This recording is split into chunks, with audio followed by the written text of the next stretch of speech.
All right, guys, welcome back to the farm. This video we're going to be working on start prepping out the building site for this 30 by 40 metal building I have to put up, and we're going to be dragging my 40-foot shipping container back there to where this building is going to go. I'll be using some of my big play toys here to do that, like this dozer and that hoe. Probably have some work involved, but right now you can see I got my stuff laid out here for we're going to go try and lay out some of these building sites. So I'm going to try and show you guys. I kind of drew out a little crude drawing here just so I can help myself try and lay all my stuff out here for the future. I like to be prepared. So this is the driveway that we've been working on here, cutting in. It actually runs slightly on an angle, but for this purpose it doesn't matter. But this is all trying to drawn to square, or drawn to scale. So there's a ridge line that runs back here in the back of the farm, and that's where I want to put my house. I'll put a house over here at the end of the driveway, so you kind of have to drive past the house to get over to my shop area. That way I can kind of keep an eye on if anybody's ever over there messing around or something. I'm thinking this is where I want to put this building that we're building this year. This is going to be the container building. It's going to be the inside between the containers is going to be 30 by 40, so plus the width of the containers, 2 8-foot containers, is going to be what, 30, what's it, 16, so 46 feet wide. All right, I'm gonna fire the dozer up and take it into the back, and I'll have to push out some brush back there so we can even think about measuring anything.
So the first thing I need to do, and probably what's going to be the most difficult thing about measuring everything out here today, is everything I have to measure is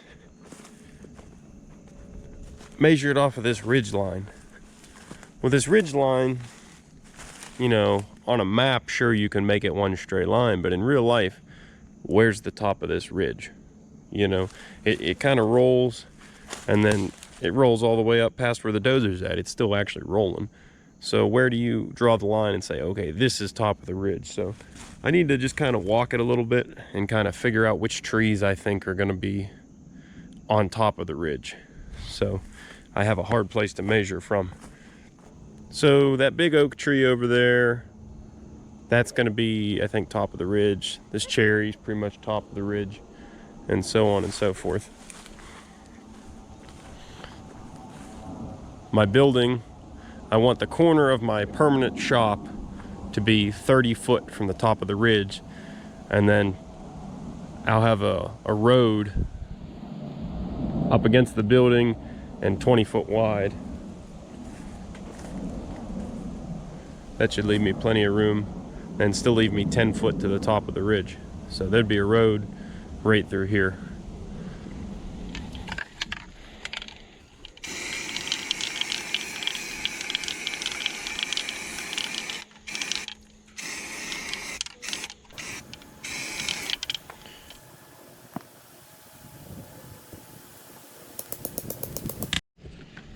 So this stake now represents 200 feet from the corner of my potential future shop, not the one we're putting this year, but the one I want to build, 40 by 60.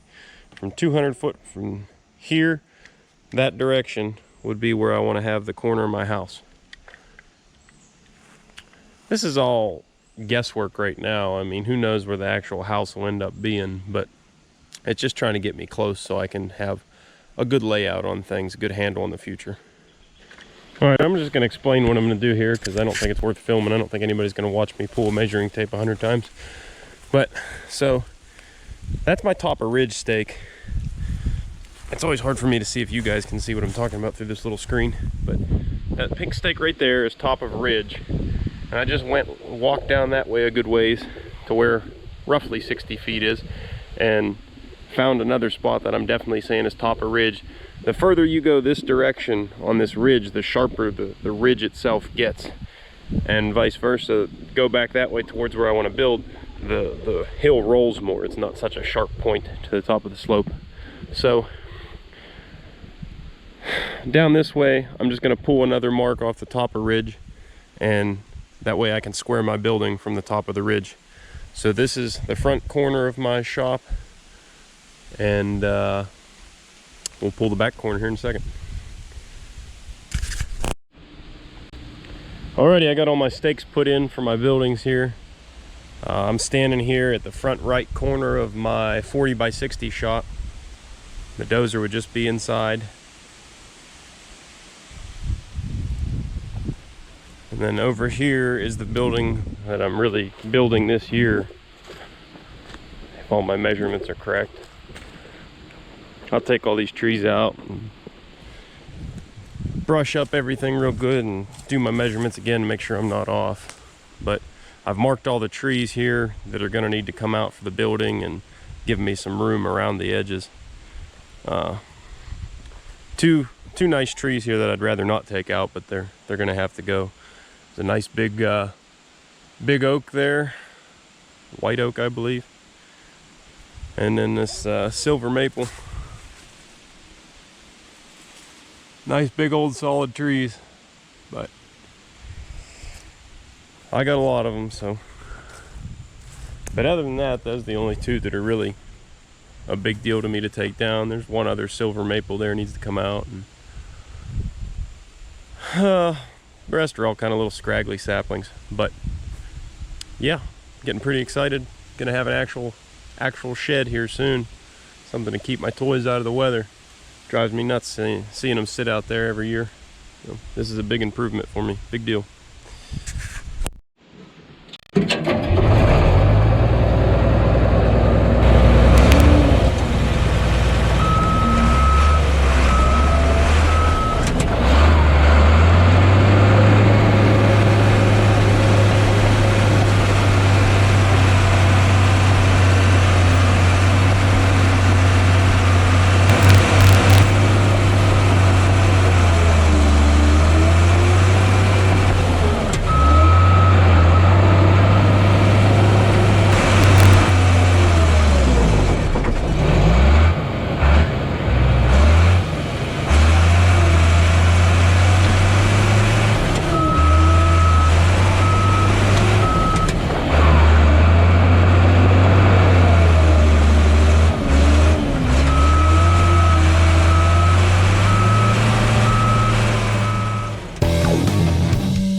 Alright, so I know cameras are really hard to like catch the scale of something. That was a really big tree I just took down, and the GoPro just narrowly missed being smashed to pieces. But take a look at the size of the pit I had to dig to get this tree out. That's a big freaking root ball.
and I think it looks pretty good.